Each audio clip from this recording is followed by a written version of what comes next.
My son does. We actually have a tournament going on in the group. I literally play it like for a week in March, and then once real games start, I whatever. But now that it's not around, I've been playing a little bit more. But You should have joined the. The group has a tournament going on. Oh, I'm awful though. I'm really bad. I miss the days of baseball games being simple on triple play, where it just square button. Like that's as good as I get for it. I suck. Oh, these guys are good. Yeah, this worked. So we are live on YouTube right now. Holla. Oh. In March, and then once real games start, Oh wow, that's delayed. But now that it's not around, I've been playing a little bit more. But you should have joined the. The group has. There we go. Okay. Oh my goodness. All right. Can everyone hear me? There we go. Yeah. Perfect. All right, we're gonna start the show. Oh my gosh, what a disaster this has been tonight. Anyway, I welcome to Dong City. I'm Vince Mercandetti alongside quarantined Henry Maldonado.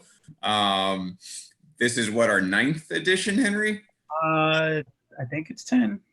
Oh, 10. Lucky 10. All right.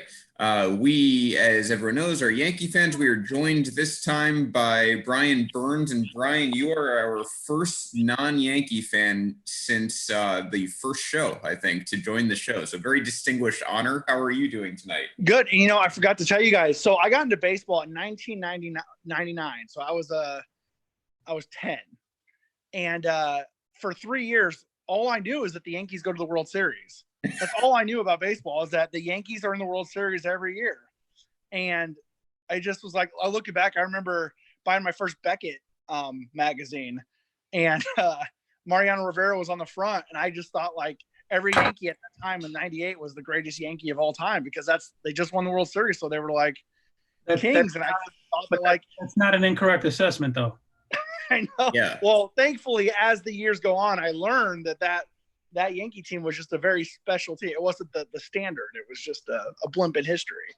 It's funny you mention that, because my dad growing up, he grew up in the 50s and 60s, and he really thought it was a rule that it's the Yankees automatically in the World Series and they play the second best team, because back then there weren't even postseason. It was just the World Series. So it was like literally every year the Yankees were in it, and then they're just playing someone else, and usually they won, but sometimes they didn't. So yeah, it's a rite of passage. But welcome to the show.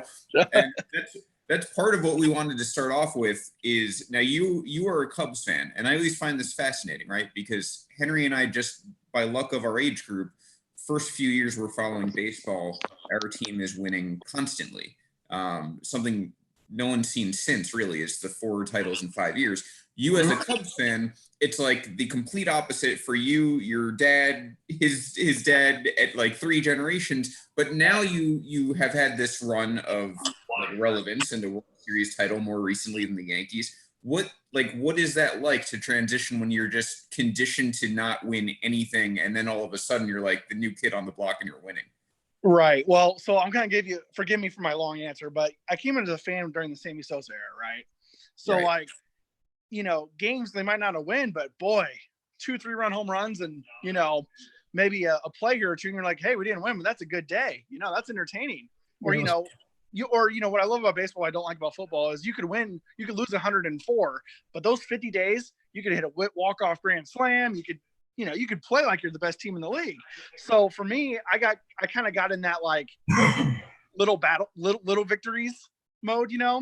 I mean, there's some blips in the 2003. I was a freshman in high school, and my team made it to state that year. So I kind of thought that the Cubs after 2003 were just going to start like being good, I just kind of thought that, and then you don't get good till 2007 and 8. And that was kind of like 7 was a shock, but it's over before it starts really. 2008, best team in baseball all year.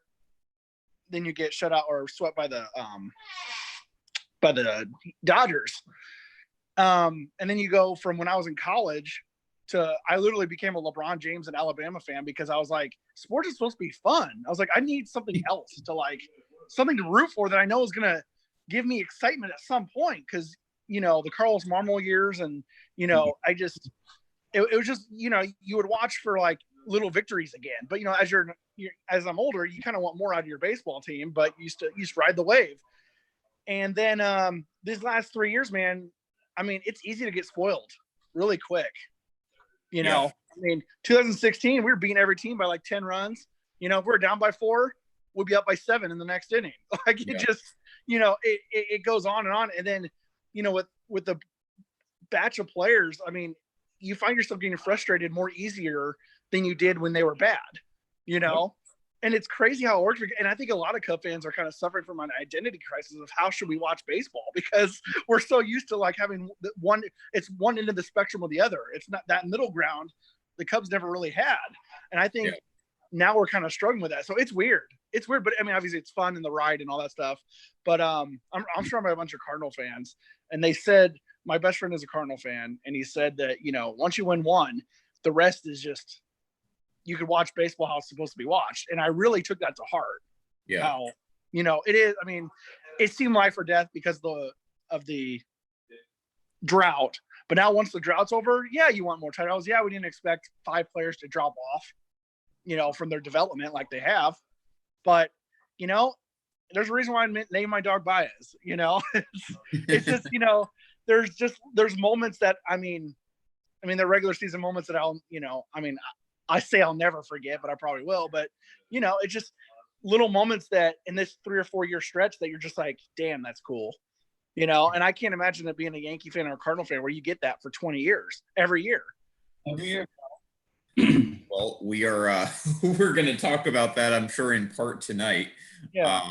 Sorry for the long answer, but that's just, no, that's fine. That's exactly what I think we were looking for. I'm always interested in, I'm sure you can relate, Henry, getting perspective from other fan bases, right? Because and that's why I wanted to do this too, because you only get the Midwestern fan base perspective.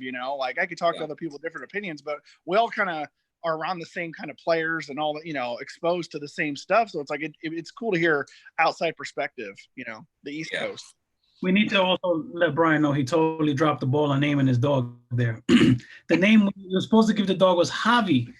Javi, after I did that, that's what someone said is they shouldn't have, but the last 2 years, I said my son or my dog is going to be named Baez.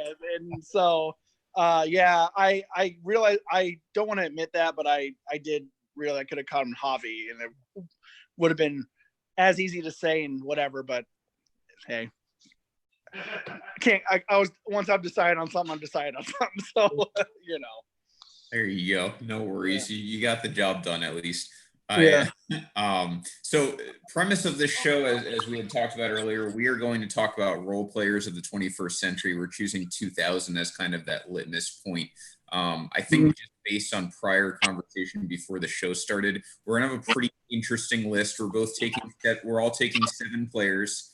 And we're just going to kind of throw them out there, say why they're on your list. We'll talk about them a little bit if anyone has anything notable to add, and then we'll kind of go from there. So, Henry, why don't you start this off? And it doesn't have to be in any sort of order. It's not like favorite to least favorite. Just if they're on your list, it's for a reason, and then we can kind of discuss them.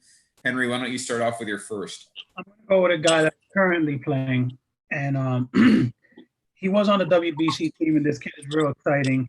Kike Hernandez from the Dodgers. Okay. I just think he's one of those guys who's not a star, but he does a lot of things right. He seems to get big hits at the right time.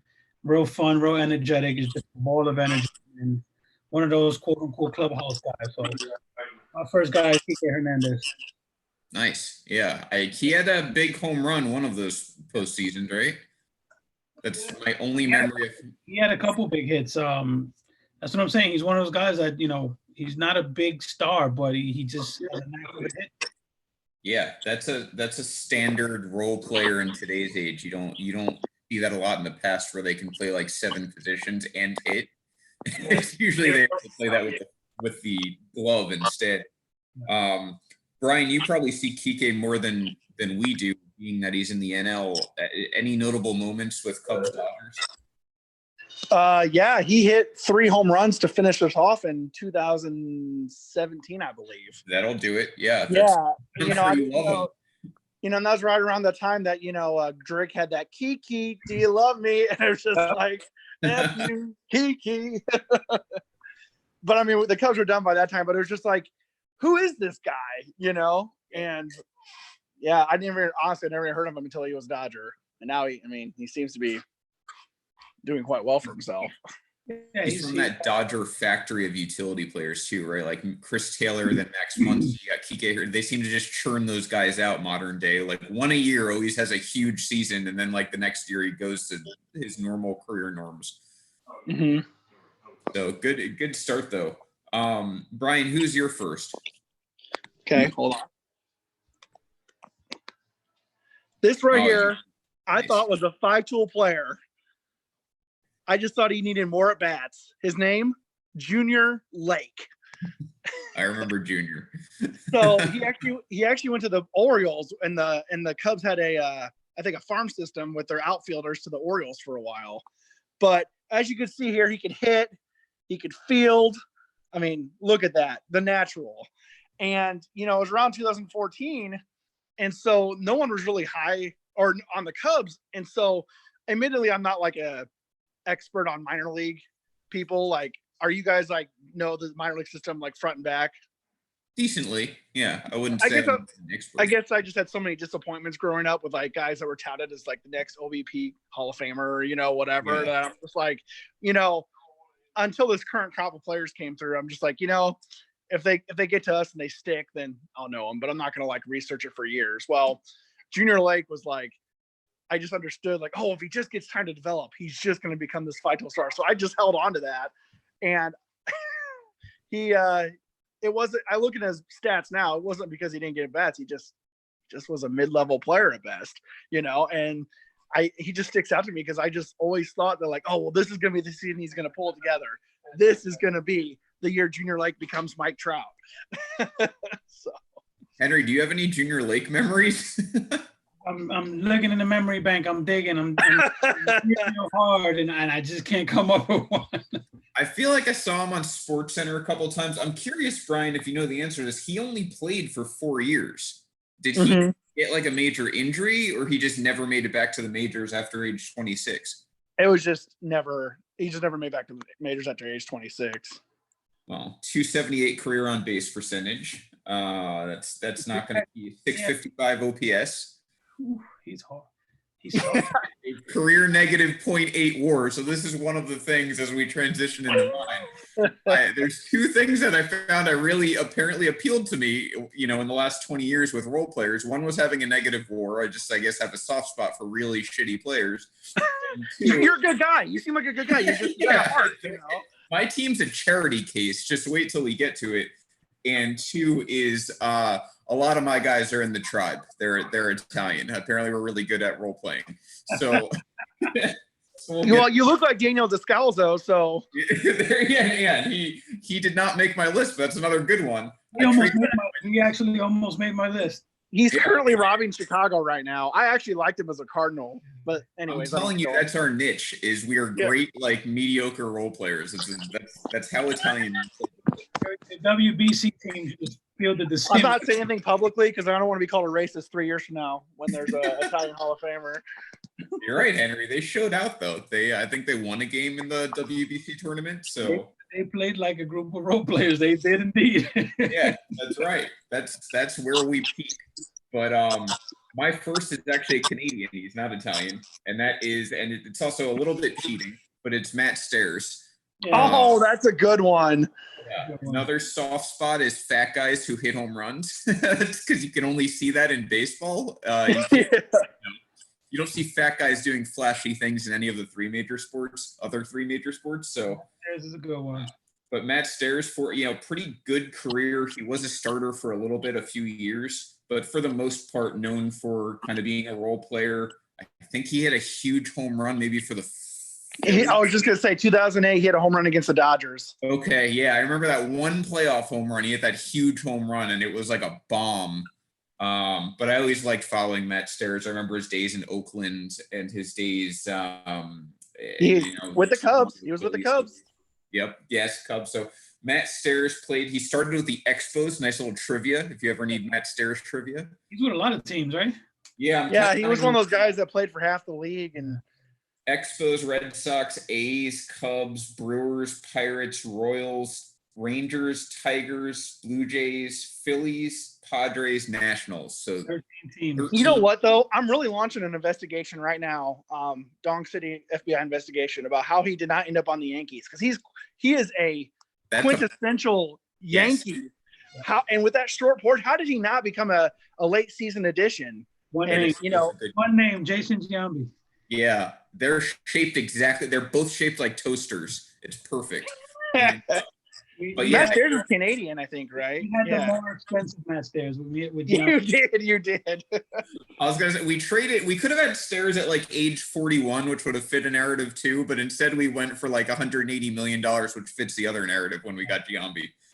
So hey, real quick, when you said like age 41, I don't remember ever hearing age 41 season until the last 5 years, like watching MLB Network. Like I watched baseball when I growing up a lot. I never heard the age 41 season until recently. Just the verbiage is crazy how it changes, It's true. Stairs hit his last home run at the age of 42, played until he was 43. So there you go. He also played 20 years, which I never would have guessed. Well, when you pinch hit the last 6, probably it's easy to stay in the league. Yeah. He had like a career 300 at bats the last 4 seasons combined, so not a lot of him left. But right. That's my first guy, Matt Stairs. Henry, why don't you start us off again? So I'm gonna go with a Yankee, a guy that everyone knows, had big moments in the playoffs. I think he's managing the Trenton team. Luis Soho, man. Is he, man? Yeah. I would be so excited if he is. I had no idea. He's managing the Trenton team. Another short, round guy. Very good defensive player, by the way. He was, yeah. He picked it. He didn't have the greatest range, but he picked it, man. He picked everything that came his way. Had a lot of good postseason moments. So he's on my team. Luis Soho. I'm gonna go to you first, Brian, on Soho because I have my own thoughts on him, obviously. But what are your thoughts on Luis Soho? I mean, he's the guy that I remember he had a big hit for the Yankees, and it just fed into my narrative that I formed. Is the Yankees have guys that have maybe one swing left, and wins them a World Series. And Luis Soho, looking at him, it just like that dude. You couldn't pick him up off the street of having the bat speed to be able to get base hits, let alone World Series base hits and back-to-back World Series. Yeah. Because I just watched a video the other day where he helped the Giants, maybe somebody, a couple years after the Yankees. And I'm just like, how did this dude do this? Like, it just doesn't, it makes you, I mean, I don't know. I'd rather have a Jeter or a Gary Sheffield beat me than Luis Soho, Yeah, no, totally fair. He had a pretty cool career. I think he played on 3 World Baseball Classics. Yeah. 4? I don't know. I think he coached like the Spanish national team or something too. Coached I think it was the Venezuelan Caribbean World Series team.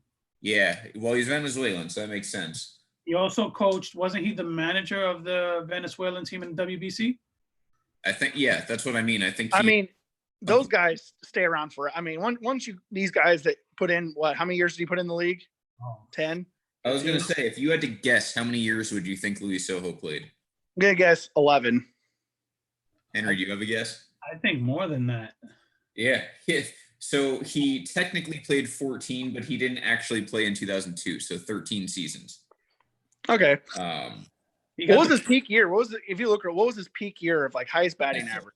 So this is my narrative on Luis Soho. He's the perfect guy for this list because as Yankee fans, Henry and I only remember great moments from Luis Soho. Yep. He played shortstop. He had no business playing shortstop. He had clutch hit. He helped win us a few World Series.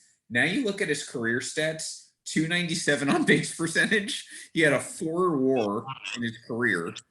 And his best season, just quickly glancing, he never hit more than 7 home runs in a season. And his best year was probably with the California Angels, maybe? No. I think 2000. He had an OPS of 760. Yeah, 94 with Seattle in the strike short year is 277, 308, and he had a 731 OPS. Mhm. But he had a 751 OPS in 95. So like, yeah, he's had a few. He 747 in 2000. So right around there. He never was an 800 OPS guy. He never hit 10 home runs in the season. He didn't steal bases. He never had an on-base percentage above 355 or 355. But we only remember great things. So, and he didn't make the majors till he was 25. Yeah, he only has over 300 at bats in 3 of his seasons, which is crazy. Yeah, it is. I mean, that's a guy who was groomed for a role player role, and he just lived, and he made a great career out of it in terms of just hanging around in the majors for more than a decade. Clubhouse guy. Yeah, clubhouse guy, right? So yeah, good choice there. Brian, who's your next guy? All right, it's one of my favorite names in baseball history. Oh no.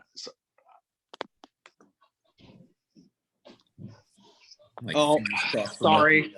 I have all these videos pulled up, and then you know what happens. It's a YouTube everything video. craps out. Yeah, there you go. His name? Willie Mo. Willie Mo. Oh yeah. Willie Mo Pena. So as you can tell, I'm an NL Central guy, and I had a friend who kind of followed King Griffey Jr. around, and so he became a huge Reds fan when he signed, and this guy was touted as the next Babe Ruth from my friend. And it's one of those things where, I mean, he did mess the Cubs' day up a couple times, but he just had like no real other skill set other than just hitting tanks every once in a while. And I mean, he did play for the Reds and the D-backs. So, I mean, he was useful. He actually went up to Japan and hit like a 550-foot home run. I think he set some records over there. You seem to be the stat person. Can you look up his stats to see what Willie Mo's, just his MLB stats? Yeah, so he ended up hitting 84 home runs. He's a 250, 303 guy, 748 OPS. I'm with you though. He was a huge prospect. I remember that, and he had like freak show power. Right. And that was right around the time Great American Ballpark opened up, and he would hit like dead center batter's eye. When he was 22 in 2004, he hit 26 home runs, 259, 316 average, 843 OPS. That was probably his best year. Mm-hmm. This is where I wish StatCast was around, because he's a guy that I want to see like exit velo on. Yeah. As he's just smashing it. This is again revisionist history. I remember his 1 year in Boston, where that was like I think people thought he was going to have a future there. And he only had 156 at-bats and hit 5 home runs for the Red Sox. But I remember that year, like, Willie Mo hit like 18 or 20 home runs and was like a big cog on that team, and he wasn't. And he actually put up a 1 WAR in 84 games. Yeah. Well, let's see. Yeah. He joins the list, though. Career negative WAR, negative 1.2, I'm guessing, for his defense. No. So admittedly, I'm not a big advanced stats guy, but when we talk about this, I was like, I already knew who some of my favorite players probably were on this list, like of negative WAR. Bench, you using Fangraphs or Baseball Reference? Baseball Reference. Yeah, he has a 0.4 WAR on Fangraphs. Really? I think Baseball Reference weights base running a little more, so that would explain it. Okay, I thought it was the other way around. That makes more. I was going to say why because Fangraphs is what, more defense oriented? Yeah. Baseball Reference emphasizes a little more on the base running. So. Okay, so pretty big that's like almost a 2 WAR difference in terms of his base running. Yeah, I mean, it's like Brian said it perfectly. He literally existed just to hit far home runs. He's not good at anything else. He's the guy we want to see in the Derby and nothing else. Yeah. That's something like MLB. That's a good marketing opportunity. Take those dudes and just have them hit. Home run derby? What's that? Did he ever participate? Yeah. I don't know. I don't think he's probably good enough. I think if he played in this era, he would have been like Schwarber a little bit, like just hit tanks, and he would have been recognized for hitting tanks. So he probably would have been the home run derby and maybe won. But Schwarber with no athleticism. Right. That would be right. Willie Mo. And you know what? Like that would be a great. I feel like they do this in Asia and they don't do it here. They should have guys like Willie Moe or like Jack Cust, who's not on my list but should be back in the day. Just guys who suck at everything except hitting far home runs, and just have them do the home run derby. Then no one's going to get injured, and you still get to see extremely far doms. Yeah, I'm with it. Yeah. I mean, I don't know about if you guys, but I just play. Do you guys play softball? Yes. Yeah, I do. So I play softball, and I'm literally I'm 31 years old with 1.5 ankles, and it's like all I could do is literally just hit lasers. I don't hit like home runs, but I just hit the ball really hard. And it's like I don't even I'm do like, that, man, so. I'm that person that like I can't do anything except just hit. I'm my like solid hit is a like looper over the shortstop for a single. That's like my specialty. When I'm hitting well, that's what I do. When I'm not hitting well, it's just like a ground out to short. Oh yeah, I'm a double play candidate. When I'm not hitting the ball well, it's just like just roll it out to the second baseman because that's where it's going. So I would be curious if Willie like this is another thing. A guy like Willie Moe, if I retire from baseball, I'm joining some beer league softball and I'm just destroying everyone for the rest of my life. And get paid probably $2,000 in a weekend to just rake. Yeah. 450-foot bombs with a softball. Yeah. Which my next guy is my only pitcher, and he's the complete opposite of Willie Mo Pena, and I'm only putting him on this list for Yankee reasons, but he's my only like pure Yankee role player guy, and that is Aaron Small, the infamous Aaron Small. I remember Aaron Small. Here's the greatest thing about Aaron Small. It's even greater than I remember, in my memory. Aaron Small, the season before he joined the Yankees, was Marlins. He's age 32. He had 7 relief appearances, pitched 16 in the third innings. He had where'd it go? He had an 8.27 ERA. The next year he joins the Yankees as a starter. He goes 10-0 in 76 innings with a 3.20 ERA in the AL East. And this is in 2005. So you still have like the roided up Red Sox and everything else in that division. And then the next year with the Yankees, he has 27 innings and he has an 8.46 ERA. So his 3.20, 10-0 record, which is what every Yankee fan will always remember for the rest of existence. He might be the reason they even made the playoffs that year and won the division. Was sandwiched by 2 8+ ERAs, and in 2002 he had a 27 ERA. Granted, that was 1/3 of an inning. What I want to know is how do you figure it out that quick? How do you figure it out like that and then lose it that quick? Like, wasn't it 10 wins straight though? Wasn't it 10 consecutive wins? It might have been. Yeah, I'm not sure, but I know he went under. It was like just the biggest burst of energy in the Yankees. I think it was 10 straight wins. I remember. I think you're right. Crazy. It was like, and it wasn't even like that crazy of like luck because he had 76 innings, 71 hits, and gave up 4 home runs. And that's it. So it's not even like he like outpitched his crazy peripherals. I mean, granted, he only had 37 strikeouts, but back then that's not that outrageous. He just was like great for that year. And to Brian's point, I don't know how you lose it, you get it, and then you lose it again. Right. Like I can understand if it was like a 3-game stretch where he dominated and then went back to the 5, but this is over a course of what? Let's go 180 days, maybe something like that. Like, yeah, nine starts. He went 10-0. Figure that one out. Well, he had 6 relief appearances too, which I vaguely remember that. One thing I thought you were going to say about him being like dominant but average is that's what history says about Aaron Seeley with the Mariners. Mm-hmm. Is that now he was the most like average ace. Yeah. That team won 100 and some games. Aaron Small, by the way, also had a complete game shutout that year, which might be just the most random stat. Who was the team? I want to know the team. I want to see how. I'd have to look into that. I would like they should have been still getting heckled 15 years later for that. But yeah, so Aaron Small is my second guy. Brian, who's your next one? Next one. So it's in the same division and the same team because these guys were mashers, but they just never put it together. And he was a Yankee. So see if you remember this. That swing looks so familiar too. Was that Jack Curtis? No. Austin Abernathy Kearns. No, I don't know. Austin Kearns. All right, I remember that. Yeah, he was not one And- of our finer midseason. No, so like as a Cub fan, like it was kind of one of those things. Like if he beats us, oh, I'm like okay with it because it's like he was fun to watch. He was a country boy that could he was like the white version of Willie Mulpena, only he could just rake. Like he was just a country strong. And for whatever reason, I just don't think his career ever. I mean, I think he maybe hit 200 home runs, maybe. Looking it up now.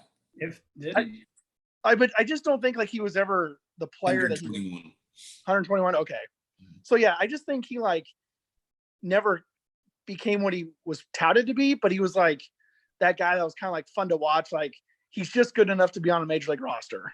And he, his talent might be better for today's game because I'm looking like when in 2012, for example, his next to last year with the Marlins, he in 147 at bats hit 4 homers, but he had a 245, 366 split. That's not bad. 733 OP. Like that's not like kicks out of the league bad. Yeah. You have any thoughts on Austin Kearns, Henry? I remember him being I can't really hear you. What'd you say? Yeah, I was gonna say, what'd you say? I hope that wasn't just me. No, I was saying I'm interested to see what his career numbers are against the Yankees because I remember him beating us a few times. Yeah, I feel like with the Indians, maybe. For some reason, when I hear him, I also think of Eric Bernes. I kind of think they're the same guy. I could see that. Yeah, very similar personality. I mean, he had a career 351 on base percentage. It's nothing that, and is a 253, 351. So pretty good eye, which I don't remember at all. No, I mean, Right. I remember that team striking out a lot. The Reds were definitely struck out a lot, and why they were they could hit, but they didn't put together very many wins, and so. Yeah, I mean, I just remember thinking not that he was going to be Hall of Fame, but I thought he was going to be good for the next 10 years. He just, like I said, 121 home runs is probably not what he was scouted to be. Yeah. 7th overall pick. That to me is not meeting expectations. No. See, I knew he was high. I couldn't remember. 7th overall? Yeah, 7th overall, first round. You know what's crazy is he killed the Diamondbacks. I'm looking at his stats against the Diamondbacks. Yeah. 45 games against the Diamondbacks. He had a 1,000 OPS. Wow. Maybe just like against that stadium. Like that's a big sample size. 45 games. That's 179 plate appearances. I don't know. Diamondbacks weren't even that terrible, right? Right. I was gonna say their pitching wasn't exactly. It was probably middle of the road around that time. Yeah. Yeah. He's got a 1.001 OPS. That's that reminds me of a guy. I won't spoil it because next week we're going to do Yankee killers, but that reminds me exactly of one of the guys who's definitely going to be on my list where it's like only the Yankees he killed. He sucked against everyone else. Similar time period too. Anyway, my Brian, I'll or you just shared, right? So Henry, yeah, I just shared. Yeah. Henry, who do you have? I'm going to go across the pond across the field. Stay in New York, in Queens. This guy, Met fans loved him. If you were a Yankees fan, you followed him because the guy was just really cool. Super Joe McEwing. Oh yeah. So Little Mac. Joe came up. Little Mac. That's right. He was one of those under 6 feet baseball players. He came up in 2000, right when the Mets were on their way to the World Series. I don't know who they lost against. I can't remember right now. But that team had those quirky guys like Timo Perez and Benny Agbayani. Oh yeah, the flying Hawaiian. Yeah. But is that Victorino or Benny Agbayani? No, Benny Agbayani. Yeah. No, you're right. It was Victorino. Yeah, Victorino's a flying Hawaiian. Yeah. Benny Agbayani was Hawaiian though. Joe McEwing had an errorless streak of 230 consecutive games. Wow. That's pretty impressive. He had a 25-game hit streak to start his career, and he was actually 5th in voting for the NL Rookie of the Year with the Cardinals the year before in 1999. And here's a quirky stat. He was on third base when Mark McGwire hit his 70th home run in 98. Really? Yeah, so I'm going to go with Joe McEwing as my number 3. Do you know where he is now? I do not know. He's coaching somewhere. Is he? He's a minor league coach somewhere. He's in your neck of the woods. He's the what? No, he's a White Sox base coach. I don't know if it's first or third. Interesting. Nice. So you know how you go around. This is probably the easiest guy for me. Of what's your memories of? Joe McEwing is what started the Cardinal history of like he could go 0 for 4 against Kerry Wood, looked overmatched, 0 for 4, 4 strikeouts.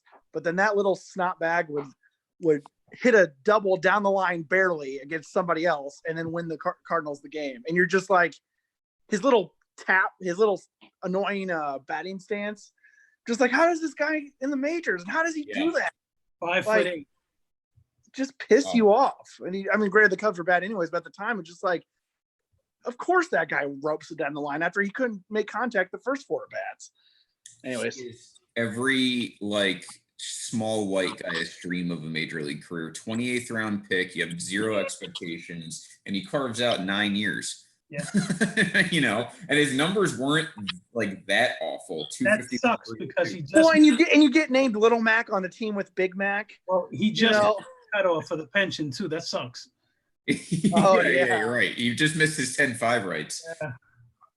Actually, that thing about it, I remember seeing him as a coach, and I remember thinking, like, man, Joe McEwen's gained some weight. I was like, well, he was like a tiny little guy in the when he played, so it doesn't surprise me. He's listed at 5'10". That's a joke. I have him at 5'8". All right, Baseball Reference is full of shit in general, I think. Yeah. Majority of his career with the Mets, Joe McEwen. So this one's going to make Brian either happy or sad. I'm not really sure, but there won't be in between. My next guy. All right, I guess is also specifically chosen because of the Yankees, but the majority of his time was not with the Yankees, and that's Glenn Allen Hill. Also, because he ended his career in the 2000s in 2001, but his time with the Yankees was exactly 2000. And I only remember him because, A, he went like berserk when he joined the Yankees. He hit 16 home runs and 132 at-bats because we acquired him mid-season. And 2 was he had a Nintendo Wii swing before Nintendo Wii existed. It was a little notch swing, and it's like if you play Nintendo Wii, once you get to the harder settings on Wii Baseball, like if you try and take a full swing, you have no chance. So you have to just kind of flick it. That's what Glenn Allen Hill did, and then it would go 470 feet in the steroid era.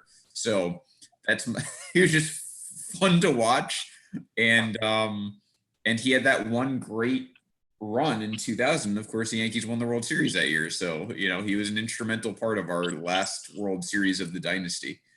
And here he is. If you asked me, I would have said he was like 20 pounds more than that. And there's that swing. Look where it lands. Like, who does that? He hit it across the street with a flick of his wrist. So much fun. Sorry, I had to. I just I had to pull it up. Because you're right. It was very like, and I remember trying to mimicking that in wiffle ball, that like half like hit it and stop swinging as soon as you hit it, thinking that would work. But, I wasn't roided up, so it didn't work. So he was with the Cubs twice, once in 93, 94, and then the 3 years before you traded him to the Yankees. What were your impressions? Was he like, is that a guy that Cubs fans remember fondly or no? It's that moment right there. It's hitting him on the roof. Anytime that he comes up in Cubs broadcast, that's immediately what they go to is hitting it on the roof. He was Rockies first base coach for a while, I think. So he would every time the Cubs play the Rockies, that's what they would show. And he was in what years were that he played on the Cubs the second time? The second time was 98 to 2000. Yeah, so that 2000 is probably when he hit that home run, I would assume. He was roided out of his mind. Yeah, it was 5/11 2000 he hit the home run. And so that's what I remember. And it was that team just hit a lot of home runs but didn't win a lot, so it was kind of like just how far we could hit it and still lose by 4, so 27 home runs and 300 at bats between the Cubs and Yankees that year. That's pretty good. Yeah, that's not a bad trip. Yeah. Damn. Did he ever get popped for roids officially, or is it just like suspected? Henry, wasn't he on that like second report? Wasn't he on the list? He wasn't in the Mitchell report. I think he was on that list that leaked, though. No, right. That's what I'm saying. Not the Mitchell report, the actual list. Yeah, the one Ortiz was on and Manny was on. I think he was on that list. The one that everyone forgets Ortiz was on, you mean? Right. Yeah, exactly. Yeah. The milkshake list. Uh-huh. There's smoothie, whatever Ortiz's excuse was. Yeah. So Glenn Allen Hill, and again, if you had just asked me, I would have said he played for the Cubs and Yankees, and that was it. But he actually also played for the Blue Jays, Indians, Giants, Mariners. I just saw a highlight of him on the Mariners, and I was like, "What? When did that happen?" I don't remember any of that. What a bad place to go with a half swing, and the Mariners, like, the balls die out there. He figured it out because he didn't even spend a full season there before he got traded back to the Cubs. So, yeah. So that's my guy. Henry, who do you have next? I have a guy that beat the Yankees, and he was a fun guy to watch. Another small guy. Personally, I'll remember him for the same type of play. He had two of them in his career that were just awesome. I'm going to go with Tony Womack. Oh yeah. Yeah. I have a funny story with Tony Womack, but okay, I don't know if you guys remember Tony Womack hit a grand slam home run on Father's Day, like a couple weeks right after his father passed. I remember the grand slam. I didn't remember it was on Father's Day. It was on Father's Day. It was right after his dad passed. And as he's hitting the home runs, if you go back and look at the video, I should have pulled it up and shared my screen, but he's actually crying as he's rounding the bases. So that was pretty badass and emotional. And I don't know if any of you guys remember his inside the park grand slam. No, I feel like I feel look that up. Tony Womack has an inside the park grand slam against, I wrote it down. Is it Detroit? The Astros. Yeah, all right. Well, now I love him 100 times more. So he has an inside the park grand slam on the in 1999. I think Billy. Are you pulling up video of that, Brian? Yeah, I am. Yeah. Oh, yeah. Tony Womack is like a poor man. Is like a poor man's Kenny Lofton, and I love those types of players. Just the super fast, like. There you go. Play the plate. Flat guys.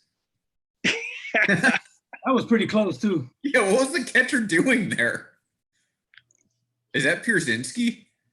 It looks like no way. Maybe Chris Byers. The Astros, it wouldn't be Pierzynski. Billy Wagner. Byers, maybe.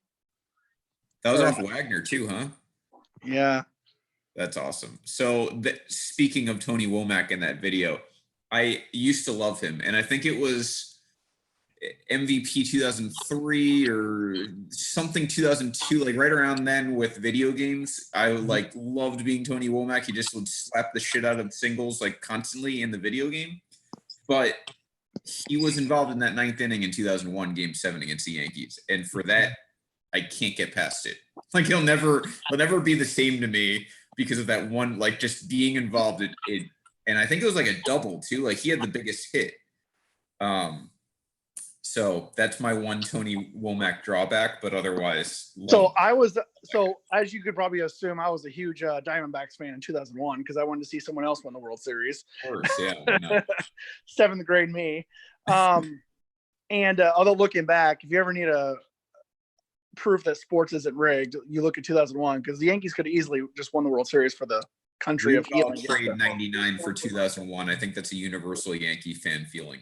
Yeah. So anyways, 2001 completely broke my feelings about everything's being in the stars because if it didn't happen in 2001, it never would. Yeah, nothing. Right. I agree. I mean, I didn't think about that in 2001 when it happened because seventh grade me was watching it in my remodeled, soon to be remodeled kitchen. I remember on a little, screen that's tinier than my computer. And, asking mom and dad if I could stay up late, but to watch that. But yeah, I agree with you. If it's destiny and all that stuff was meant to be, it doesn't really exist. If it didn't happen that year. Like I always tell Vince, that's the only time every fan of every team was probably pulling for the Yankees. Yeah. If I was older, I would have. I just wasn't old enough to realize that. If I was 31, I would have probably been a Yankee fan. I just wasn't old enough to encompass that. That's fair. I mean, we still have Mets fans who rooted for the Diamondbacks that year, so try and figure that one out. Yeah. I was gonna say, can I tell my Tony Womack story? It's really good. Yeah, go for it. Okay, so start this whole being famous someday you guys are going to go to Yankee Stadium and be like, meet Shane Spencer, and you're going to get free drinks, and and Shane Spencer's going to be deemed as a Hall of Famer. So Tony Womack was with the Cardinals for 1 year in 2004, and so me and my buddy go to this Astros Cardinals game. He's a huge Cardinal fan, so we went, and they have this VIP area where you get free drinks, and Tony Womack was signing autographs in the museum, and he comes in, and the guy, there's like, oh, well, what do you think about this team and that team? And they pretty much asked him about 2001. He just said, oh, we ran into a buzzsaw named Boston. And then the guy goes, people like Tony Womack is why we have a new Busch Stadium. And my friend the rest of the night was just like, well, thank God for Tony Womack. Otherwise, we wouldn't have a stadium to play in. Fuck Albert Pujols, like Jim Edmonds. Tony Womack is the staple of this franchise, and I'm just like, it's so funny. It was just, because every team probably has that event where they, I don't know how to say it, stroke their old players and be like, you were the best, It's like, it was just so funny. Tony, I was like, we specialize in that, so I think we completely understand. And so it's just because he's like, it was so funny. He's like, you probably had 36 at bats, and actually that season he had 36 stolen bases. So I was like, okay, so he did a little bit better than, but it was just like, for that night, man, every Cardinal employee was like, the Tony Womack is here. And I'm just like, could I get him with a Diamondbacks jersey on? So my next guy was going to be someone that I considered in the tribe, and now I'm figuring out he's Venezuelan, and I don't think I want to share him now. So I'm going to skip right over him. I'll just mention who it was. I've got plenty of guys to go around. But I was going to talk all about Marco Scudero, but... Oh, that's a good one. Yeah, but first of all... I knew he was Venezuelan. He played some more games than I thought. Like, he was a starter for longer than I remember. And he's Venezuelan, so now I'm a little upset. So I'm skipping over him. I did write it down that one. That's awesome. I do remember, and he was from Brooklyn, which confuses me even more. Like, no Venezuelans from Brooklyn. That's an Italian. He's got to be Italian if he's from Brooklyn. Yeah, that's like a guarantee. And he homered off Mo. That was like, he had a walk-off off Mo that one time. But anyway, I'm skipping him, so screw him. Now I'm going to David DeLucci, next on my list. On that Diamondback, he was on that Diamondback team. Mm-hmm. So DeLucci, interesting story, was drafted twice, once by the Twins, once by the Orioles. I don't know the logic behind it because he was the 11th round one year and the 10th round the next. So whatever he was betting on didn't pan out that great. And Halloween birthday, he's from Louisiana, so now I'm kind of skeptical. He also is Italian, but I'm like 99% sure on this one. But, David DeLucci. This guy, for whatever reason, and Henry, you can probably vouch for this, when he left the Yankees was 2003, and then he joined Texas for 2005. I remember him murdering the Yankees, and I don't know if that's true. I don't think I looked at him and be like, damn, this guy always kills us. Well, he was a role player, so it's not like he was like... I thought he was a better player than he was at the time. Yeah. Like, you look at him and you're like, oh, fuck, this guy's going to kick our ass. But he really wasn't that good of a player. Yeah, he really wasn't. His best, so Texas in 2005, he had 29 home runs, which is pretty legit. And that was only in 435 at-bats. So that year was an outlier. But, with the Yankees, he was only with the Yankees for 58 plate appearances in 2003. But for whatever reason, I always liked him, and I always remember him just, like, mashing and maybe not being great at anything else, but 773 OPS. So I don't know. My David DeLucci memories just aren't what they used to be, I guess. It's one, like I said, it's one of those guys you have in your brain and you're kind of like, oh, I remember this guy kicking our ass. And then you go back and you look at everything. You're like, well, maybe he didn't, but I remember he did. He probably had like a 2 home run game against the Yankees once. I was like, that's it. He's a Yankee killer. There was a guy. Do you know who was like that? He kicked our ass, I think, for a series, maybe 2 series. The Yankees fan wanted him. Aaron Rowan. Oh, yeah. Aaron Rowan. He played with the Phillies at the time. Oh, yeah. He came into Yankee Stadium. He kicked our ass all weekend on defense. He made 2 or 3 diving plays. he smoked everything, and every Yankee fan was like, "We need him in center field. We need him." I think his career ended up being absolutely nothing. That sounds. Aaron Nolan actually had a decent career with the Phillies. That he made a couple really. It's one of those. It's a classic Yankee fan knee-jerk reaction. If Yeah. we put in the stadium for a couple of days, we want him on our team. Must be nice to know that you have that payroll. Like, we need him. Yeah, we're gonna rent him for a second. Anyway, David DeLucci, Brian, who you have? A memory of David DeLucci or my guy?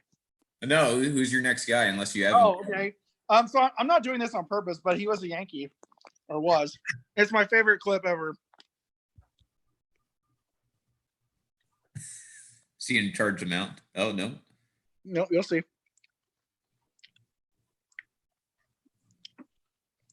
What the fuck? Oh, there we go. Yeah, this is an NL Central brawl. Well, the replay will do it more justice. I would be curious if the NL Central has the most brawls out of any division. I feel like 90% of them are the NL Central. I feel like we need a best brawl segment on Dong City. Yeah, we gotta do the legwork Here on we go. that. Okay. I can't see it that well. And then It looks like Sal Fasano, but I know it's not. Oh, that's you don't know who it is? Oh, man. All right. Let me introduce you to – I knew him as like a guy with 3% body fat because that's what the broadcasters always talked about. And at the time, 99 miles an hour was fast because he's like the only one that could do it. Kyle Farnsworth. Oh, all right. I was looking at the hitter. We all know Farnsworth. I was looking at the hitter too, Farnsworth. And the thing is like what I thought, I mean, he was one of my favorite relief pitchers. Like if it was socially acceptable to get a relief pitcher like Jersey, I would have done it at freshman year in high school. Like I thought that dude would just threw gas and was amazing. I never understood how people hit off him. He pitched for every situation that wasn't a big one. Yeah, he was the definition of underachieving based on his arsenal. Yeah. I mean, he was just like, I mean, he bounced around a lot. I mean, he pitched for the Yankees, he pitched for the Cardinals, he pitched for, I mean, he lasted a while, but he just was never that guy that you're like, oh, Farnsworth is in the inning is over. You know, it's like, I don't know because the stuff didn't move. I don't know what, but I mean, he was on a staff where the Cubs set the major league record for strikeouts in the season like 2 or 3 years in a row. And he was a part of that. But I still don't understand how someone could throw that fast and just get absolutely lit up. It'll never make sense to me. And he was the definition of that. If I recall, he also named his son Stone. Yeah. I So think that kind of sums up Kyle Farnsworth for me. well, looking at him, like, at least when he was a Cubby, he was like that, like, I don't know where he's from, but he kind of had that, like, California hair, hipster look to him. Mm-hmm. And that would make sense. I mean, that's not how we saw him. We saw him nice and tight. You know, this wouldn't fly if he was on the Yankees. But yeah, that's what threw me off. He's from Kansas, which I never would have. I was with you. No, I never would have guessed that. I mean, I thought for sure he was from like Southern California or something. Right. Thank you. So that wasn't a stretch then. Well, so he was drafted from Georgia. So I guess he grew up in Georgia and was born in Kansas. But yeah, career 4.26 ERA, and with the Yankees 4.36 and 4.80 in those 2 seasons. He used to drive us crazy. Or he drove us. I mean, especially in that 03 season, like he could have got like against the Marlins, he could have stopped the bleeding, but straight fastballs to Mark Redmond, and he got punished. Yeah, God, what an asshole. And I loved him. It was just so frustrating. It's kind of one of those things I thought he was just going to figure it out. And going to have that season where he had like a 1.5 ERA or something, you know. But just the Daniel Cabrera of relievers. Yeah. Everyone was like, this dude's going to like win an award one day because of his arsenal, and he just never, ever figured it out. Mm-hmm. Oh, man. Henry, who you have? Following guys that look like Tony Womack, I'm going to go with a guy that actually had a much better career than I thought, just by going off his name and then you dig in the numbers. Sean Figgins. Oh, yeah. Figgins. I wanted him to be a Cub so bad at one point. I'm so glad we didn't get him. Okay, man, I was a fan of Sean Figgins. I enjoyed watching him play against the Yankees. And then I did some digging. He had a 22.2 career WAR. Yeah, he was a starter, I think, most of the time, right? What 14 of that WAR came in 3 seasons consecutively. Wow. I don't know what that could have been. Yeah. But in 2007, he had a 4 WAR. 2008, he had a 3.3 WAR, and 2009, he had a 6.6. That's like MVP caliber. Before that, he had a 3.5 in 2004, and everything else was kind of like 1.3. Then 2011 with the Mariners, negative 1.1, negative 0.9. So I'm not saying he did anything, but he probably did. He was very much of those Angels teams that used to just routinely just kick our ass constantly.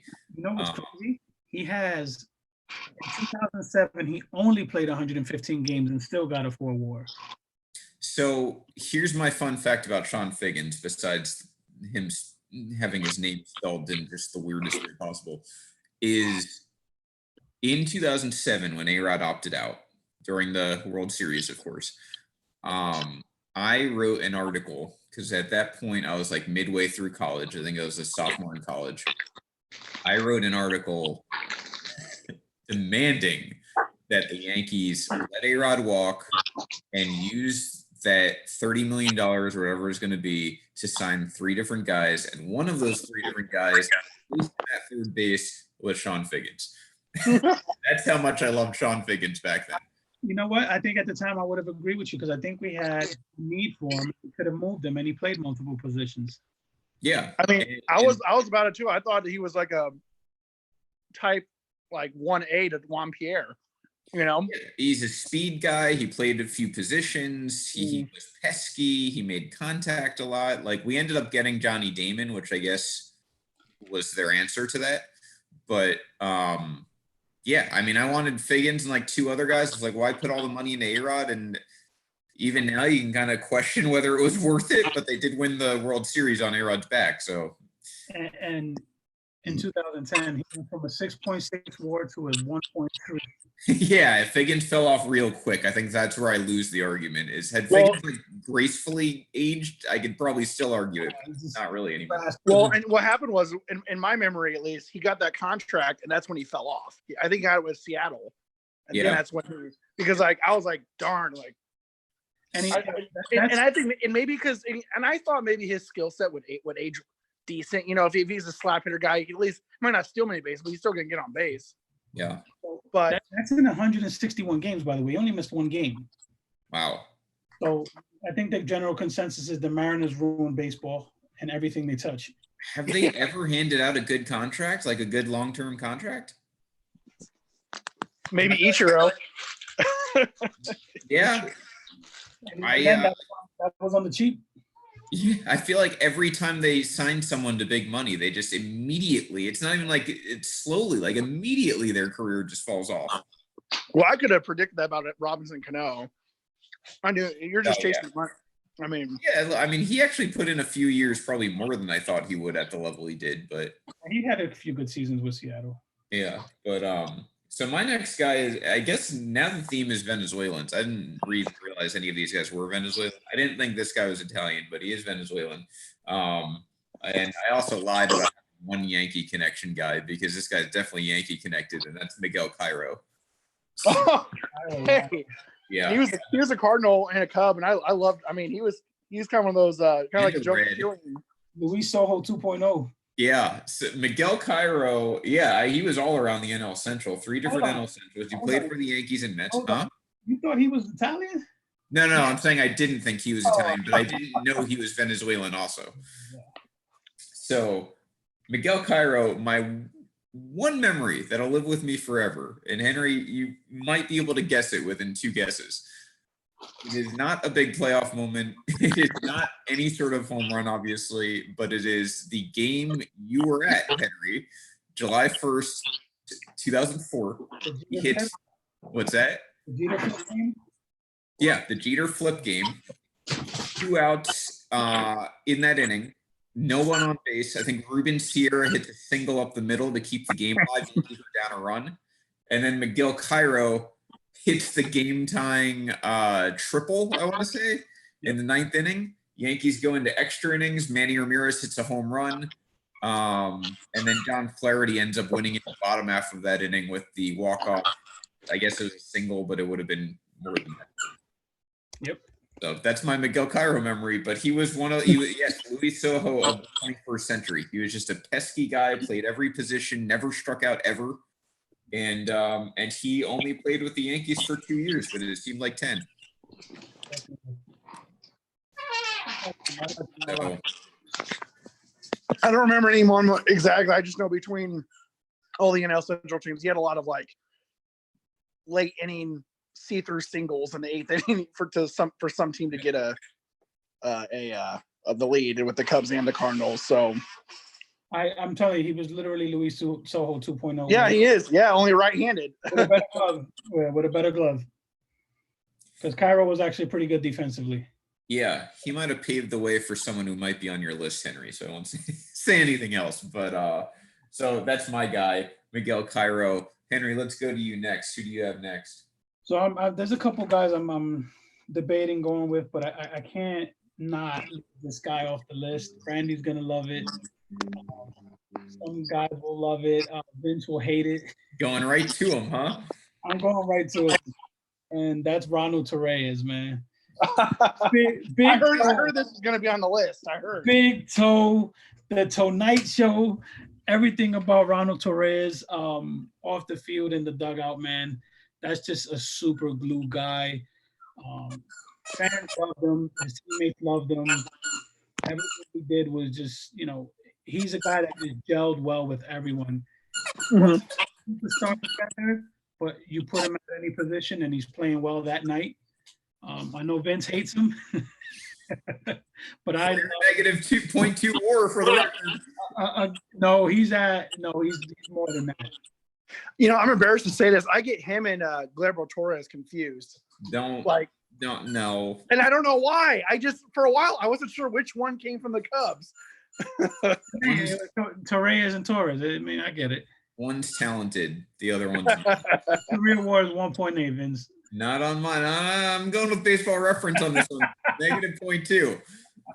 That's career 235 on base percentage for the record. Sorry, that was last year. No, you're right. It's 1.1. I was reading wrong. His heart is a 700 on base percentage, though. That's his heart. Brian, when you get a chance, you'll go on YouTube and you'll see videos. Him and Aaron Judge had a fake Tonight Show. That was good. It's called the Toe Night Show, and Judge would pick him up on his shoulder, and he would pretend he had a camera. It was pretty cool. That's hilarious. He was definitely a good glue guy. But I think Yankee fans got a little carried away with how important he was, considering he has a career 308 on base percentage. Did a preschool blow up at somebody's house? His squeaky toys. Oh, Baez has a squeaky toy. So. Oh, that's what that is. Yeah, Baez. Brian moves is squeaking. Yeah, no, sorry. I'm trying to toss it away, but he's, trying to get some silence. Daycare center in his house. Yeah. Hey, work from home life. It happens. There you go. All right. Moving right past Ronald Torreyes. Brian, who do you have? Okay, so there's a couple reasons for this guy. One, because his lack of hitting, but also he was just like a good personality, it seemed like. And I don't mean to do this, but he was a Yankee too at some point. Brendan Ryan. Oh my gosh. Now, why Brendan? Now, part of it is like, in my circle of baseball friends, like Brendan Ryan ended up being like a joke with us because the joke was that if Brendan Ryan could be in the majors, you could do anything because he could not hit worth a crap. Like I think his first season in the league, he batted like 282 or something like that. In his rookie year, like 270. 289, yeah. So he was like, okay, this guy could be like a 300 hitter. And then once the league figured him out or whatever happened, it just dropped. And so the joke was with my friend, we went to Vegas and my friend had not ever flown before. So he was freaking out. Usually a calm, cool, collective guy. And literally I told him, I was like, if Brendan Ryan could fly from city to city, so can you. and it ended up being a long joke about that. And just watching him, it was almost like the one that, like, if I was rooting for the Cardinals, it's like you hate him, but then you love him at the same time. Yeah. You know, Yeah. he had a Love him if he's yours. well, we had him. The Cubs had him for a day. I was thrilled. I was about to get my Brendan Ryan jersey, and then he was part of a trade with Glober actually. And hold on. Yeah, And he did not register in that bat with the Cubs. He did not. No, he didn't play. We had him for a day in the offseason. After we traded back Adam, the relief pitcher that didn't like being on the Cubs. He likes being on the Yankees. Adam something. Warren? Yeah, Adam Warren. Yeah. Another Brendan Ryan story. What's his WAR? Can you look that up? Because I know he was a whiz defensively. He fell off. 8.7 WAR. Wow, I've got 15.1. Really? Yeah. How are you guys that much? I didn't think the WAR was that much different of a stat. How could it be that much different on a website? It didn't be that much different. He only had 67 stolen bases too. Yeah, 67. I have 8.7 WAR for him. Yeah, 15.1. That's weird. That is, I mean, that's like twice. Yeah. And then like it was fun because he would like route his stash in the summer, and then everyone like make fun of him because he looks like a porn star. Yeah. You know. Oh, and then, yeah, he had that mustache. Yeah, he was like bald except the mustache. And then they did an interview with him in the dugout once where he had him mic'd up. And I don't know who it was, but somebody in the AL scored like 15 or 20 runs in the first inning. And Brendan Ryan, they're at Wrigley. And Brendan Ryan's like, did they run out of fives? Like, why is it the 5 and the 1 or whatever the case was? But I just thought it was hilarious because he just like genuinely was asking, like, did they run out of numbers on the scoreboard so they had to add it up? Like, why would they do that? It was just so funny to me. And so I don't know, he had a lot of little quotes that I saw when he was with the Cardinals that just seemed like he was a fun guy, but also, you know, completely one side of the ball. You know, like a William Opeña, only defensively. Yeah, here's to wrap up Brendan Ryan, here's his last 7 years by batting average in the majors. 194, 197, 192, 220, 167, 229, 077. That's bad. And I mean, what did you think about him as a Yankee? I mean, I don't have fond memories of him. He picked everything, but he couldn't hit for shit. Yeah, I feel like he'd be on like SportsCenter top plays at least once a week. Yeah, you know? He picked everything. He picked everything. He played short and third primarily with us, I believe, but he couldn't hit for shit. Yeah, I was definitely looking for an upgrade by the time he left. If you don't hit here, we let you know. Yeah. So moving on to my next guy, who is from Long Island and name ends Novell, so I'm taking credit for this guy. Tony Graffinino. The Hawk Harrelson loved him. Yeah, well, other part of he's a South Sider. He was with the White Sox for 4 years. Never played with the Yankees, so no Yankee connection. But Tony Graffinino was just 265, 335. I mean, 729 OPS, nothing great, but he played for 12 years. And I just recall him always like getting a hit. Yeah. He wasn't like that, but that's how I remember him. And I do remember that 1 year with Boston. Boston in 2005 was so weird. They had Willie Moe, Tony Graffinino, Mark Loretta. They had like all these guys who were like just cusp players by then. And they still managed to make it all the way to the first round of the playoffs. So, but yeah, Tony Graffinino is my next guy. And New Yorker, never made his way to the Yankees. So what are you going to do? You said he doesn't have a Yankee connection, but I'm sure there's somewhere. Every baseball player, there's like 6 degrees of separation when it comes to the Yankees. Yeah. I know. I didn't realize how many Yankee connections I picked. Like, these are guys I legit talked about over the years. And that's why the Mitchell report cracks me up. Like, the most Yankees were on it. I'm like, well, the Yankees have had every player in the majors at some point on their team. Yeah. There's a guy that like played a half a season for the Yankees, but when they're talking about him, his picture with the Yankees logo. Yeah, that's you know, it's a great example of that. When Esteban Loaiza got arrested for being a drug mule, he had a Yankee picture. He was there for like a year. Right. I think of him as a White Sox. Like, Yeah, for most of his career. But for some reason, when that news report came out, he was wearing a Yankee hat. maybe the Yankees are like the MLB's version of like once you get the tour of a I'm gonna say like an amusement park or a museum, you get to go to the special area that everyone gets to visit at least once. It's like maybe that's about you get to your complimentary contract to get to wear the Yankee uniform once, so you can tell your kids that you wore the Yankee uniform. Pretty much, yeah. So that's my guy, Henry. Who do you? I think this is our 6th, by the way. So we have one more after this. But Henry, who do you have next? There was a couple guys I was playing with because my 7th one, I think, is a guy that everyone loved and respected. So he was going to be my last guy no matter what. Number 6, I you know what, this guy just, everyone became a fan of his this postseason. He was the NLCS MVP. He did nothing but rake all postseason.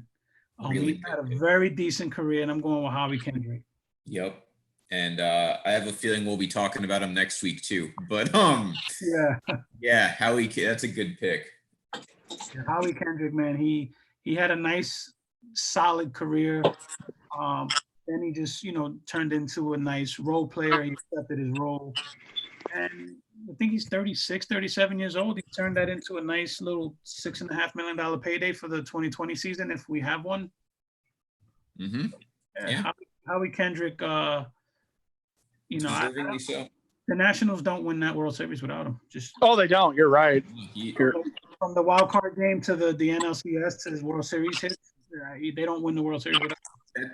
I feel like that's how the Giants won. I mean, besides great pitching, that's how the Giants won those 3 World Series, which is getting guys like Howie Kendrick who just hit in big spots. Marco Scudero example. Yeah, exactly.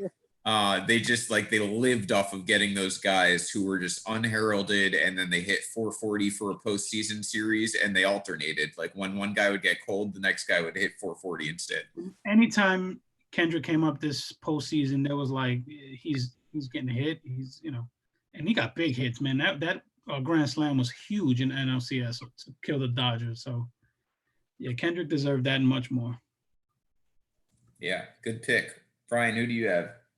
All right, so I have another Cub, but he played for the Orioles, the Cardinals, the Blue Jays, where he kind of had a resurgence. And ESPN even did a little article on him about how is this guy still in the league? But Corey Patterson. Okay. Yeah. So he was my first in the Cubs system of 5-tool player. Like he was a rich man's Junior Lake, in terms of expectations, and think about it, I'm sure you guys follow the Cubs. We're supposed to have Chris Bryant's supposed to have it figured out by now, all the way, because he's, been in the league for 3 years. We gave Corey Patterson a good 5 years. Before, what? Chris Bryant, you leave him alone. No. I'm just saying when they struggle, we're like, damn. Remember in the first, early 2000s, we gave Corey Patterson half a decade to figure it out. Oh, well, he's just tired this year. Oh, well, this year it's just adjustments. Well, then this year it's just all these things are given. He was having a hell of a season in 2003. Then he tore his ACL at first base against the Cardinals. But after that, what kind of made I forgot if it was after that or before, but your big prospect is up and he got sent to AAA. And so I just remember my friends always called him AAA for ever since then. They Corey Patterson AAA. And so it's he was kind of one of those guys, he was kind of bitter. I mean, at least in the articles that I read, he was kind of sour with the Cubs. He didn't think he should be sent down, and I guess he never really recovered from that attitude. But he ended up going to Toronto and had a hell of a career there. And with kind of the injustices in baseball, he has a World Series with the Cardinals. Because he played 2 weeks in 2011. I don't remember that at all. So yeah, that's a good. It's one of the greatest injustices ever. Corey Patterson with a ring, and now he's if you want cameo, you can get a Corey Patterson cameo for $45. Because he's a coach for an independent league up you guys, Rhode Island. Rhode Island Ducks or something like that it's called.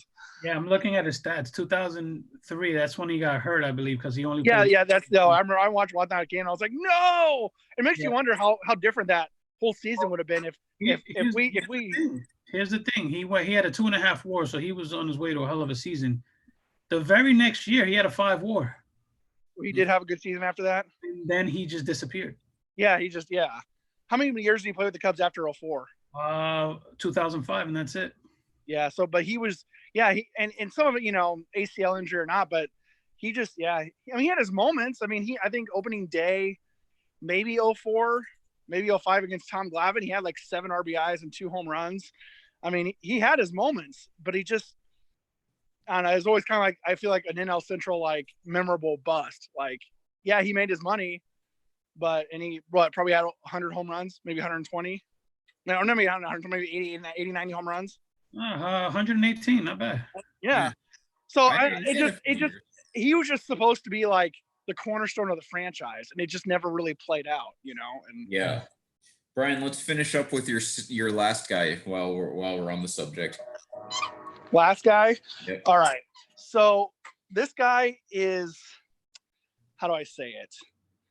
He was with the Diamondbacks and then the Toronto Blue Jays, but he was known for being in a dysfunctional clubhouse with Shea Hillenbrand.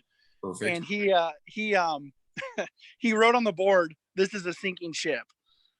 I think I remember that. Yeah. Yeah, and he just I remember like he had decent power and a decent glove, but he was just like a guy that I just remember thinking like he's just like a guy that like you probably don't like in real life, but he just happens to be able to hit and field. He's Right. probably a huge jerk, and so I just remember Shea Hillenbrand because I just remember like he had his good moments, but he just was never. I think his attitude carried him a little bit, So. Yeah.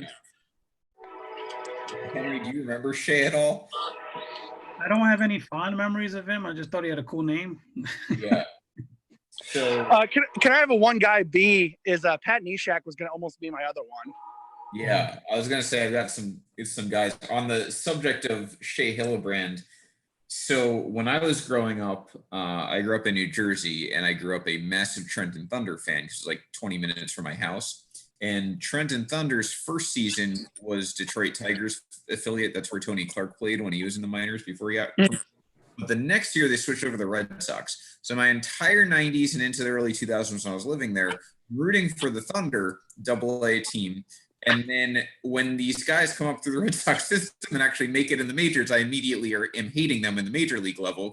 Right. So Hillenbrand fit into that criteria where I rooted for him hardcore when he was in AA, and he makes the majors. And I'm like, I hate this guy. But I did see him once in the minors when I went to one of those games, and he was signing autographs. That's my only thought on Shea Hillenbrand. I agree, he has a cool name. I didn't realize he only played 7 years. I thought for some reason he played like a decade. And that's one of those things I think where, I'll say I grew up in the SportsCenter era where, all I had was SportsCenter. And it's like, I feel like if you saw a guy's highlights 4 or 5 times, you thought he was an all-star when really that's all he did the 4 or 5 times that year was. Yeah, that was it. Yeah. So I will I'll finish mine up. Here are my honorable mentions. We don't have to talk about them. I'm just going to throw them out there. Jason Tyner, Joey Gathright, who jumped over a club. Oh, he was a Cub. Yep. Denny Hawking, who my only excerpt on him is that he was in Little Big League for a minute in the movie.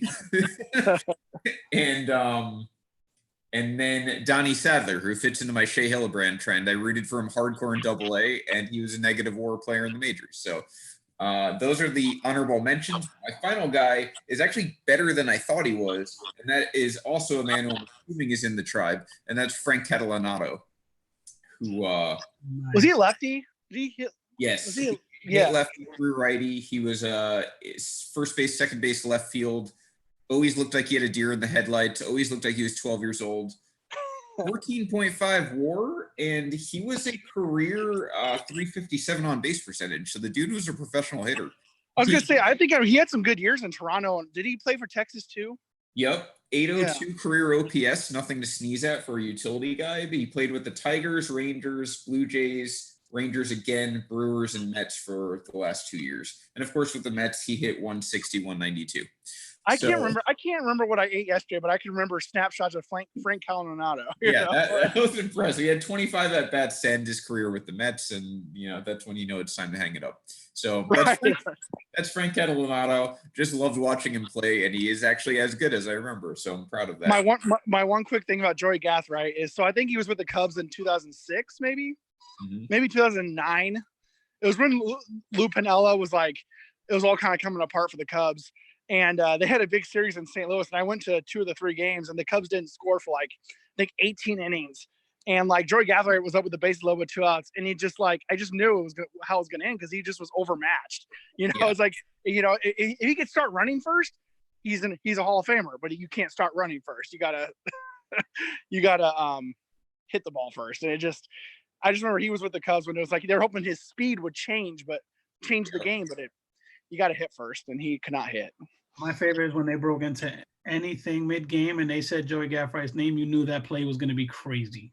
Yeah. Well, and he was known for hopping over a car. My buddy was a big fan. YouTube YouTube Gathright hopping over a car. It's insane.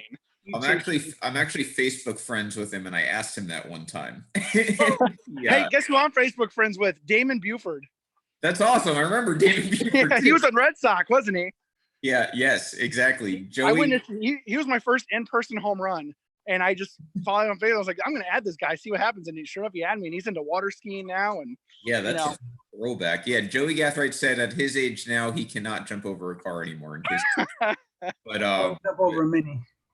Yeah, but so Joey, my only thought on him too is that when he came to the Red Sox in 2009, that was like a midseason, like I think even a waiver wire. I don't think they traded for him. I was scared to death because Dave Roberts will forever kind of imprint that type of player into my head. Where I'm like, fuck, this guy's going to come and make a huge play, steal like 2 bases in a big game, and I'm going to cry. But it never happened, thankfully. So I was going to say, he's probably going to do it even easier than Dave Roberts.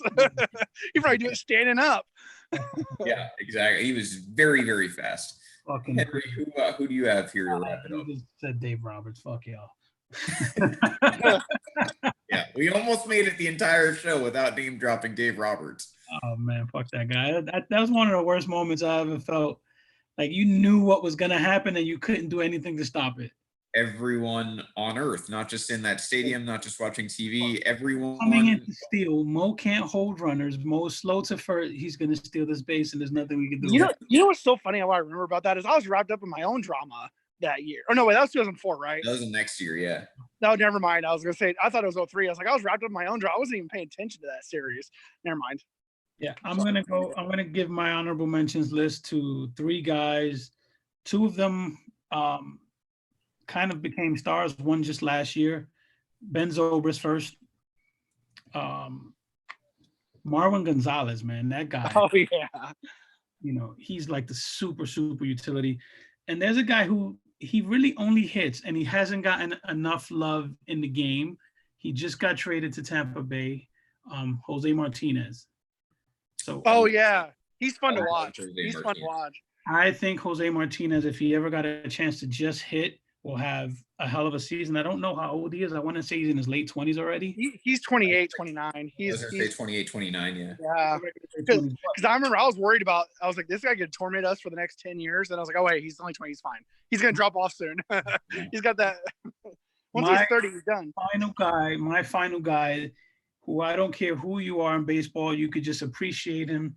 The ageless wonder. He almost made it to 50 years old. Julio Franco. Yeah. Yep.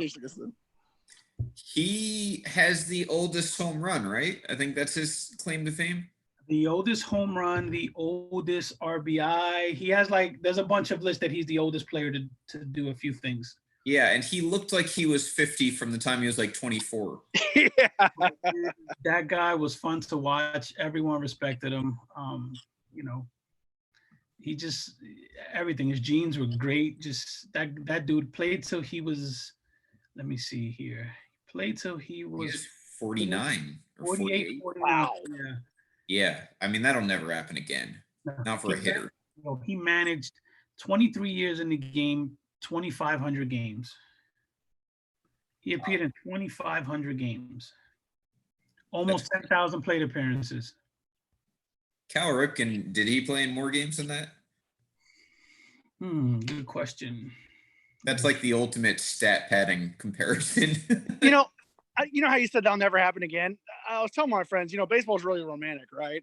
Well, I think one of the things I love is seeing the Julio Francos or the Howie Kendricks with how he said the guy with one swing left. I kind of like seeing that stuff, Yeah. I mean, obviously, it's not guaranteed. You can't. Analytics are going to probably say the guy's going to fail or not produce for you. But when it happens, it's just kind of, it's so sweet to see, you know. And yeah, he was like if Bernie Mac never left baseball in Mr. 3000 and just continued playing. Right. Yeah. But now Julio Franco would have been kicked out of the league by 32. Yeah, he would have been out way earlier. Don't bring up that post. That post irked me. I couldn't do anything because I'm in Facebook jail, so I couldn't respond. I hate that post. That was a stupid post. To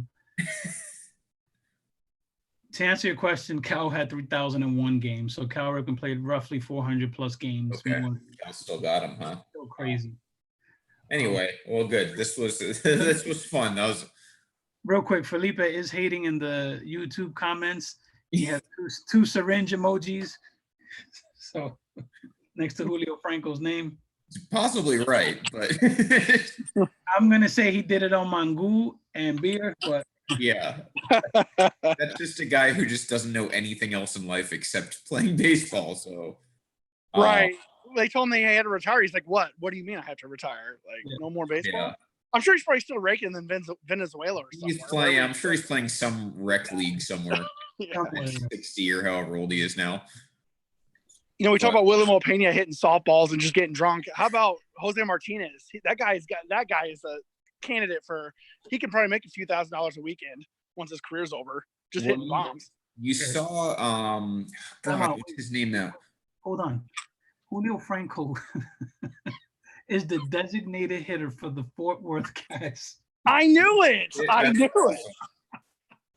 That's like God, what Billy Butler, was that his name? Who was Billy Butler? Yeah, Billy Butler from Kansas City. Do you ever read what happened to him once he retired? No. I feel like I've seen on SportsCenter or something. What happened? He joined a softball league and just beats the shit out of everyone. He was hitting like 800 and just hitting bombs, and they actually published a story about it, and I just could not stop laughing. That's exactly what I would do if I was a retired player. I think that's what Eric Bernes did the week he retired. Is he went straight to softball and just he's like a legend now in softball. Yeah. So anyway, thank you to both of you for participating. Brian, you've got a few things going on, so let's hear about them real quick. I am a social media entrepreneur. I run a meme/community page called 217 Problems. But if you live in the Midwest or experience anywhere that's cold, you can relate to it. It's called 217 Problems. It has around 101,000 people. Baseball life hopes to get there one day, Felipe said. Yeah, one day. Yeah, one day. So it's just called 217 Problems on all platforms, and just kind of have some fun with it. Some stuff you guys might not get because it's really, really local, but it's a fun, unique follow. That's what I'd say. Cool. Awesome. Well, thank you for joining us. We hope to have you again. And I think next week we've already decided we're going to do Yankee Killers. All-time Yankee killing teams. That should be good for everyone. Hopefully we'll be able to go live on Facebook for that. And join tomorrow if you're watching. You want to join in for Total Bases. It's Felipe and Sean's show. They'll be on fantasy baseball oriented. They're on time is not yet decided, but they'll be on sometime tomorrow evening. So thank you everyone for joining. This has been Dong City, and we will be back next Monday. Dong City. Bye.